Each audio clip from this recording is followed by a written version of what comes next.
ছাদ ফুটো করে যে বেডশিট এবং অন্যান্য যে কাপড় আছে সেগুলোকে অবলম্বন করে তারা দড়ির মতো বানিয়ে সেখান থেকে তারা ছাদ ফুটো করে সেখান থেকে পালিয়ে যায়। গতকালকে রাতে বগুড়া জেলা কারাগার থেকে 4 জন মৃত্যুদণ্ডাদেশপ্রাপ্ত কয়েদি তারা পালিয়ে যায় এবং এই খবরটি আমরা জানতে পারি রাত্রি আনুমানিক 3:55।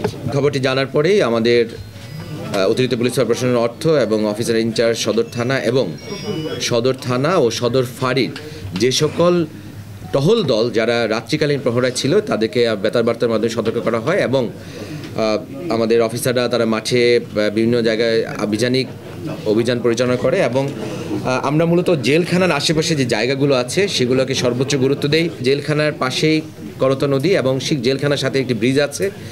এই 4 জন যারা পলাতক মৃত্যুদণ্ডাদেশপ্রাপ্ত কয়েদি তারা জেলখানার সংলগ্ন যে ব্রিজটি সেই ব্রিজ দিয়ে পাড়ি দিয়ে তারা জেলখানার নদীর ওই পাড়ে ওখানে চাষিবাজার এলাকায় তারা অবস্থান নেয় এবং তাদের পরিকল্পনা ছিল সেখান থেকে পৃথকভাবে তারা বিভিন্ন জায়গায় চলে যাওয়া, কিন্তু আমাদের সদর ফাঁড়ির সাব ইন্সপেক্টর খোরশেদ তার নেতৃত্বে একটি দল তারা দ্রুততম সময়ে সেই জায়গায় তারা অবস্থান নেয় এবং তাদের এই 4 জনকে কিন্তু সেখান থেকে তারা গ্রেপ্তার করতে পারে। পরবর্তীতে অফিসার ইনচার্জ সদর থানা সায়ান ওয়ালিউল্লাহ এবং তার নেতৃত্বে আরও কয়েকটি দল তারা সেখানে সেই জায়গায় কর্ডন করে এবং যে 4 জন মৃত্যুদণ্ডাদেশপ্রাপ্ত কয়েদি তাদেরকে নিয়ন্ত্রণে নিয়ে আমাদের ডিবি কার্যালয়ে তাদেরকে নিয়ে আসে। আমরা জেল কর্তৃপক্ষকে আমরা অবহিত করি যে আপনাদের সংশ্লিষ্ট একজন দায়িত্বশীল কর্মকর্তা এসে আপনাদের শনাক্ত করতে হবে এবং তাদের জেলার আসেন এবং জেলার এসে তাদেরকেই সেই 4 জন মৃত্যুদণ্ডাদেশপ্রাপ্ত কয়েদি মর্মে শনাক্ত করে। আমরা তাদের যে পরিচয় পেয়েছি, একজন হচ্ছে মোহাম্মদ নজরুল ইসলাম মঞ্জুর, তার বয়স 60, তার বাড়ি হচ্ছে কুড়িগ্রাম। আরেকজন মোহাম্মদ ফরিদ শেখ, তার বয়স 28, তার বাড়ি বগুড়া। আরেকজন হচ্ছে আমির হামজা, তার বয়স 38, তার বাড়ি নরসিংদী। এবং আরেকজন হচ্ছে মোহাম্মদ জাকারিয়া, তার বয়স 31, তার বাড়ি হচ্ছে বগুড়ার কাহালু।